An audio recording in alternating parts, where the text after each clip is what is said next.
रात के ठीक 4 बजे थे। दिल्ली की तंग गलियों में गहरा सन्नाटा पसरा हुआ था। आसमान में हल्के बादल छाए थे और ठंडी हवा पुराने मकानों की टूटी खिड़कियों से टकराकर सीटी जैसी आवाज निकाल रही थी। इन्हीं गलियों के बीच एक पुरानी सीलन भरी इमारत की सबसे ऊपर वाली मंजिल पर एक छोटा सा कमरा था, जहां एक पीली लालटेन अब भी जल रही थी। कमरे की दीवारों पर नमी के निशान थे, छत के कोनों में मकड़ी के जाले लटक रहे थे और एक पुरानी लकड़ी की मेज पर किताबों का इतना बड़ा ढेर था कि मेज का रंग तक दिखाई नहीं देता था। संविधान, इतिहास, भूगोल, अर्थव्यवस्था, विज्ञान और दर्जनों नोटबुक्स इस बात की गवाही दे रही थीं कि यहाँ रहने वाला लड़का अपने जीवन की सबसे कठिन लड़ाई लड़ रहा है। उस मेज के सामने बैठा राहुल पूरी तल्लीनता से पढ़ रहा था। उसकी आंखों में नींद थी, लेकिन सपने उससे कहीं बड़े थे। पिछले 3 वर्षों से उसने अपनी पूरी जिंदगी एक ही लक्ष्य के नाम कर दी थी, सरकारी अधिकारी बनना और अपने माता पिता की जिंदगी बदल देना। उसने त्योहार छोड़ दिए थे, रिश्तेदारों से मिलना छोड़ दिया था, यहाँ तक कि खुद पर खर्च करना भी लगभग बंद कर दिया था। उसके लिए हर दिन सिर्फ किताबें, नोट्स और उम्मीदों का नया संघर्ष लेकर आता था। राहुल उत्तर प्रदेश के एक छोटे से गांव का रहने वाला था। उसके पिता रामस्वरूप एक साधारण किसान थे, जिनकी पूरी दुनिया उनकी थोड़ी सी खेती और परिवार तक सीमित थी। लगातार खराब फसलों और बढ़ते कर्ज ने उनकी आर्थिक स्थिति को बुरी तरह तोड़ दिया था। राहुल की पढ़ाई के लिए उन्होंने अपनी बची हुई जमीन भी बैंक में गिरवी रख दी थी। जिस दिन राहुल दिल्ली के लिए निकला था, उसकी मां ने उसकी हथेली में 100 रुपए का एक नोट रखते हुए कहा था, बेटा, हमारे पास देने के लिए ज्यादा कुछ नहीं है, लेकिन हमारा आशीर्वाद हमेशा तेरे साथ रहेगा। राहुल ने उस नोट को कभी खर्च नहीं किया। वह आज भी उसकी किताबों के बीच सुरक्षित रखा था। जब भी उसका हौसला टूटने लगता, वह उस नोट को देखकर खुद को याद दिलाता कि उसके सपनों की कीमत सिर्फ उसकी नहीं, बल्कि पूरे परिवार की उम्मीदों से जुड़ी हुई है। सुबह 5 बजे उसके कमरे का दरवाजा खटखटाया। बाहर उसका दोस्त अमित खड़ा था, जिसके हाथ में 2 कुल्हड़ चाय थे। दोनों सीढ़ियों पर बैठकर चाय पीने लगे। अमित ने मुस्कुराकर पूछा, बस कुछ ही दिन बचे हैं परीक्षा में, इस बार कैसा लग रहा है? राहुल ने गहरी सांस लेते हुए कहा, डर पेपर से नहीं लगता, डर इस बात का है कि कहीं मेहनत किसी बेईमानी के सामने हार न जाए। अमित ने उसकी बात को हल्के में लेते हुए कहा, इतना मत सोच, मेहनत करने वालों के साथ भगवान होता है। राहुल भी मुस्कुरा दिया, लेकिन उसके मन में कहीं न कहीं एक अजीब सी बेचैनी थी। पिछले कुछ वर्षों में कई प्रतियोगी परीक्षाओं को लेकर तरह तरह की खबरें सामने आई थीं और यही बातें उसे भीतर से परेशान कर रही थीं। फिर भी उसने अपने मन को समझाया कि अगर वह डर गया तो उसके सपने भी डर जाएंगे। दूसरी ओर उसी शहर के एक 5 सितारा होटल के आलीशान कमरे में बिल्कुल अलग माहौल था। महंगी घड़ियां पहने कुछ लोग गोल मेज के चारों ओर बैठे थे। मेज पर कई मोबाइल फोन, लैपटॉप और नोटों से भरे बैग रखे हुए थे। कमरे के बीच में बैठा रंजीत नाम का व्यक्ति पूरे आत्मविश्वास के साथ अपने साथियों को निर्देश दे रहा था। उसने घड़ी की ओर देखते हुए कहा, इस बार कोई गलती नहीं होनी चाहिए। हर जानकारी सही समय पर सही लोगों तक पहुंचनी चाहिए। उसके साथी ने सिर हिलाकर जवाब दिया, सब तैयार है, बस आखिरी संकेत का इंतजार है। कमरे में मौजूद लोगों के चेहरों पर किसी तरह का डर नहीं था। वे मानो किसी बड़े व्यापार की योजना बना रहे हों। उनके लिए यह सिर्फ पैसा कमाने का एक साधन था, जबकि उन्हें यह एहसास भी नहीं था कि उनकी हर चाल लाखों मेहनती युवाओं के सपनों पर भारी पड़ सकती है। उधर राहुल पूरे दिन लाइब्रेरी में बैठकर पढ़ाई करता रहा।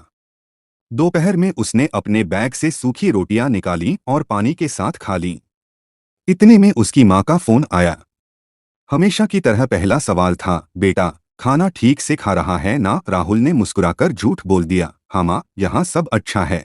उसने कभी अपने घर वालों को यह नहीं बताया कि कई बार पैसे बचाने के लिए वह दिन में सिर्फ एक ही समय खाना खाता है। दूसरी तरफ मां ने भी घर की परेशानियां उससे छिपा रखी थीं।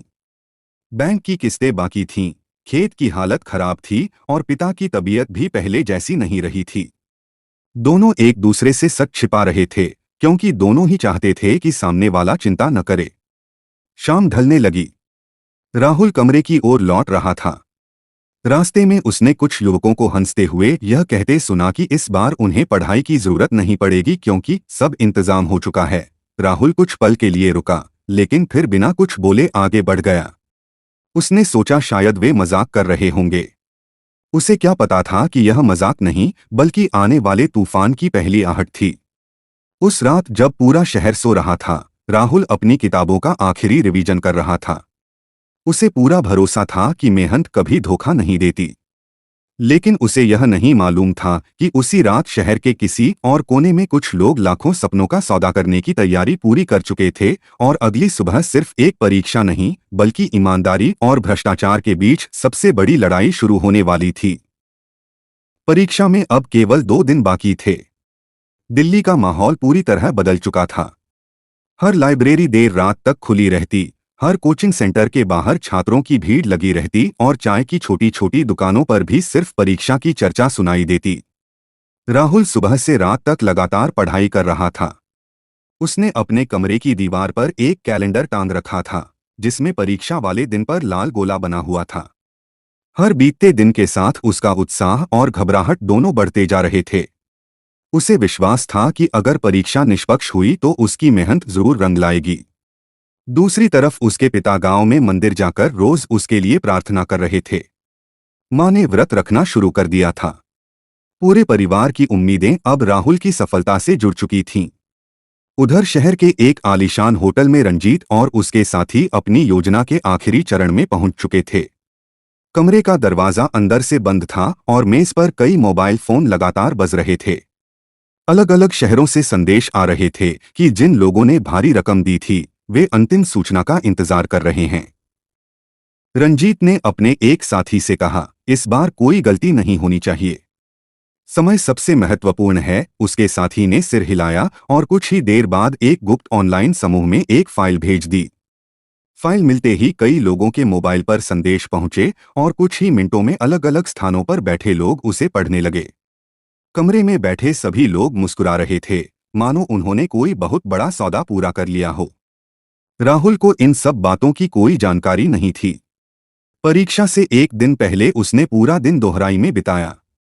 शाम को उसने अपने पिता से बात की। पिता ने धीमी आवाज में कहा, बेटा, मेहनत पर भरोसा रखना, परिणाम भगवान पर छोड़ देना। राहुल की आंखें भर आईं। उसने बस इतना कहा, इस बार मैं आपको निराश नहीं करूंगा। फोन रखने के बाद उसने अपनी मेज पर रखी मां की तस्वीर को देखा और देर रात तक पढ़ता रहा। उसे लग रहा था कि उसकी जिंदगी का सबसे महत्वपूर्ण दिन बस कुछ घंटे दूर है। आखिरकार परीक्षा की सुबह आ गई। शहर की सड़कें सुबह सुबह ही छात्रों से भर गई थीं। हर कोई अपने हाथ में एडमिट कार्ड और पारदर्शी पानी की बोतल लिए परीक्षा केंद्र की ओर बढ़ रहा था। राहुल और अमित भी समय से पहले पहुंच गए। दोनों ने एक दूसरे को शुभकामनाएं दीं और अपनी अपनी कतार में खड़े हो गए। सुरक्षा जांच के बाद राहुल अपनी सीट पर बैठा। घंटी बजी और प्रश्नपत्र उसके सामने रखा गया।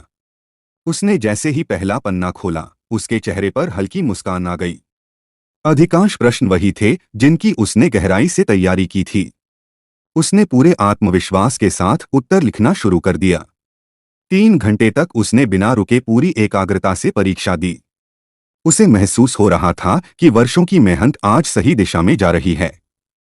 परीक्षा समाप्त होने के बाद राहुल और अमित खुशी खुशी बाहर निकले। राहुल ने मुस्कुराते हुए कहा, आज पहली बार लग रहा है कि सपना सच हो सकता है। लेकिन उनकी यह खुशी ज्यादा देर तक टिक नहीं सकी। परीक्षा केंद्र के बाहर अचानक कुछ छात्र अपने मोबाइल देखकर घबराने लगे। देखते ही देखते भीड़ में हलचल मच गई। सोशल मीडिया पर तेजी से यह खबर फैल रही थी कि प्रश्नपत्र परीक्षा शुरू होने से पहले ही इंटरनेट पर पहुंच चुका था। पहले किसी ने विश्वास नहीं किया, लेकिन कुछ ही देर बाद समाचार चैनलों पर भी यही खबर चलने लगी। राहुल का दिल तेजी से धड़कने लगा। उसे समझ नहीं आ रहा था कि आखिर सच क्या है। उसे बस इतना महसूस हो रहा था कि जिस उम्मीद को लेकर वह परीक्षा केंद्र से बाहर निकला था, उसके ऊपर एक बहुत बड़ा सवाल खड़ा हो चुका है।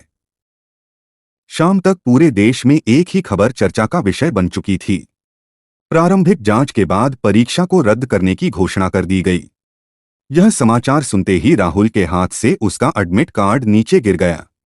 कुछ देर पहले तक जो चेहरा आत्मविश्वास से भरा हुआ था, वह अब पूरी तरह टूट चुका था। उसे ऐसा लगा जैसे उसकी 3 साल की मेहनत, उसके माता पिता के त्याग और उसके सपनों पर किसी ने एक ही पल में पानी फेर दिया हो। परीक्षा केंद्र के बाहर कई छात्र रो रहे थे, कुछ गुस्से में नारे लगा रहे थे और कुछ बिल्कुल खामोश खड़े थे। राहुल सड़क के किनारे बैठ गया। उसकी आंखों के सामने अपने पिता की गिरवी रखी जमीन और मां की मेहनत घूम रही थी। उस रात वह अपने कमरे में लौटा, लेकिन किताबें खोलने की हिम्मत भी नहीं जुटा पाया। पहली बार उसे लगा कि मेहनत करने वाले भी कभी कभी दूसरों की बेईमानी की कीमत चुकाते हैं। अगले कुछ दिनों में देश भर के छात्रों ने शांतिपूर्ण प्रदर्शन शुरू कर दिए। हर जगह एक ही मांग उठ रही थी कि दोषियों के खिलाफ सख्त कार्रवाई हो और ईमानदार छात्रों के साथ न्याय किया जाए। सरकार ने मामले की विस्तृत जांच के आदेश दिए। जांच एजेंसियों ने डिजिटल रिकॉर्ड, संदिग्ध लेन देन और कई लोगों से पूछताछ शुरू की। धीरे धीरे कई अहम सुराग सामने आए और कथित पेपर लीक नेटवर्क का खुलासा होने लगा। कई लोगों को हिरासत में लिया गया और मामले की कानूनी प्रक्रिया आगे बढ़ी। साथ ही परीक्षा प्रणाली को अधिक सुरक्षित बनाने के लिए नए नियम लागू किए गए, ताकि भविष्य में ऐसी घटनाओं की संभावना कम हो सके। कुछ महीनों बाद नई परीक्षा की तारीख घोषित हुई। राहुल ने एक बार फिर अपनी किताबें उठाईं। इस बार उसके भीतर पहले से भी ज्यादा दृढ़ संकल्प था। उसने खुद से कहा कि अगर उसने हार मान ली तो बेईमान लोग सचमुच जीत जाएंगे। उसने दिन रात मेहनत की और नई परीक्षा पूरी ईमानदारी से दी। परिणाम वाले दिन उसके हाथ कांप रहे थे। जैसे ही उसने अपना रोल नंबर देखा, उसकी आंखों से खुशी के आंसू निकल पड़े। स्क्रीन पर लिखा था, चयनित। उसने तुरंत अपने पिता को फोन किया। उधर से कांपती हुई आवाज आई, बेटा हो गया। राहुल ने मुस्कुराते हुए कहा, हाँ बाबूजी। अब हमारी जमीन भी वापस आएगी और आपके सारे संघर्ष भी सफल हो गए। यह सुनकर पूरे घर में खुशी की लहर दौड़ गई।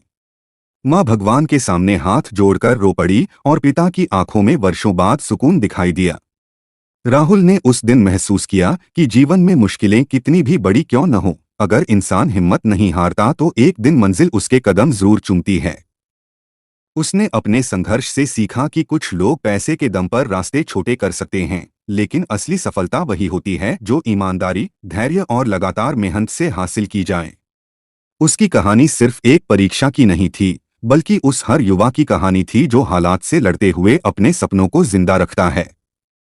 यही उसकी सबसे बड़ी जीत थी।